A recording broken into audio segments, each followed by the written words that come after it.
in the pits. All bangers in the DD this week, please. It's being filmed. All bangers in the DD.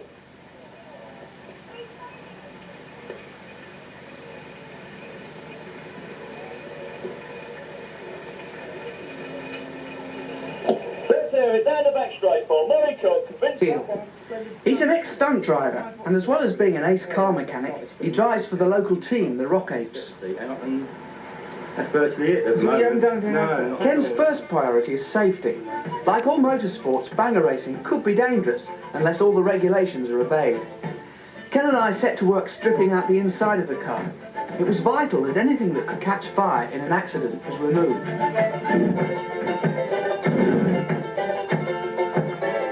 Most of the work was ripping, bending and tearing, but when it came to removing the glass, we had to be much more careful.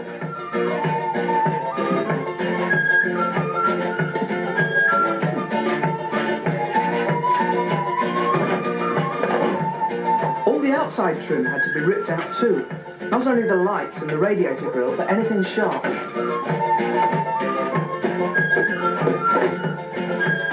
Taking out all the unnecessary bits and pieces makes the car lighter and faster. But just as important to me were the special Peter Duncan Racing Stable colours.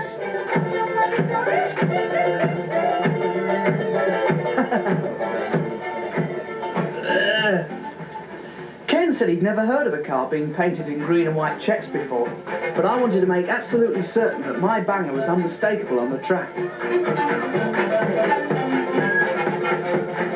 By the end of the day, the body of the car was transformed, but before the day of the race, there was a lot more work to be done.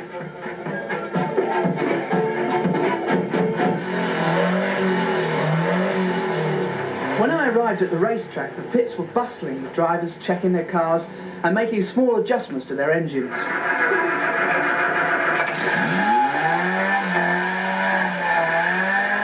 Ken told me he tuned up the engine, welded in a special roll bar and fitted a crash-proof petrol tank and battery.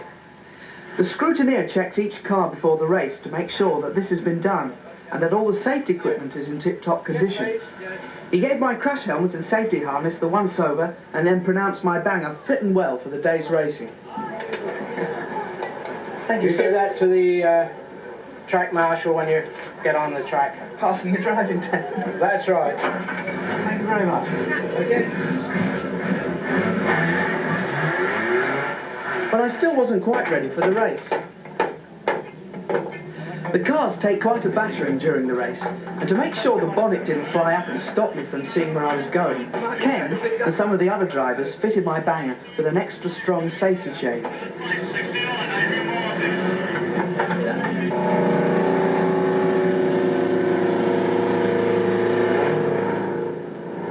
The start was a tense moment for everyone.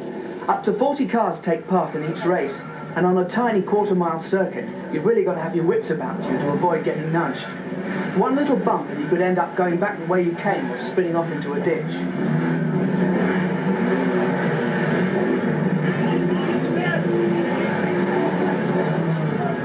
We did one lap slowly, bumper to bumper, to warm up the engines and check the track conditions. Then the marshal gave us the green flag and we were off.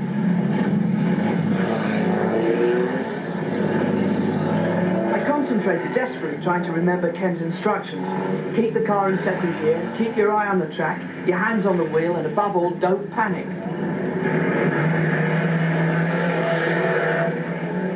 I soon began to get the hang of it, and was pleased to see that I wasn't going to be the first car out of the race. Already quite a few had crashed, but I didn't have time to worry about them.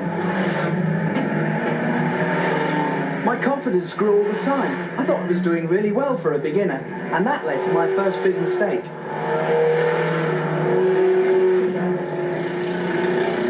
I put my foot down too sharply coming out of a bend, and ended up facing back the way I'd come. I was soon off again, but some of the other drivers weren't quite so lucky. Number 243 was out for the count.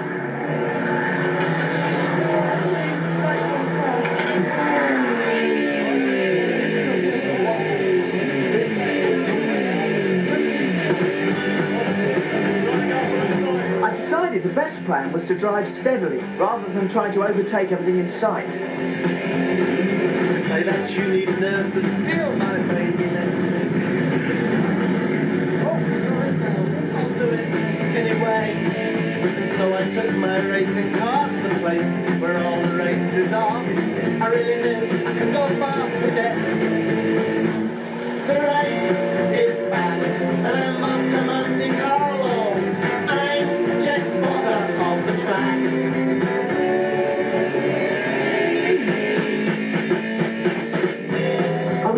concentrating so hard, it was a relief to find an empty stretch with no other cars to worry about.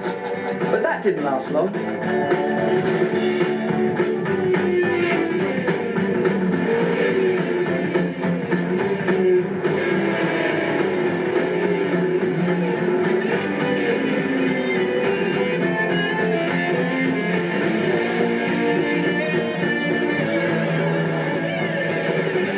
My luck. Despite several near misses, I was still in the race. I must have been doing about 45 miles an hour, but it wasn't fast enough to stay up with the leaders. Never mind, perhaps I could even finish.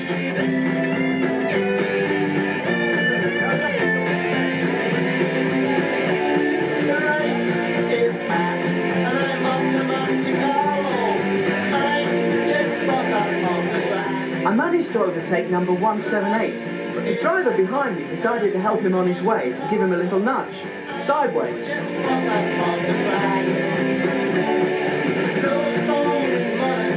I was racing like a veteran, but then it was my turn to be nudged. I'd ended up in the safety ditch at the side of the track, and there was no way I could restart the car. My racing career had ended as soon as it had begun. And just in case there was another car heading towards me at top speed, I took the quickest way out, through the window.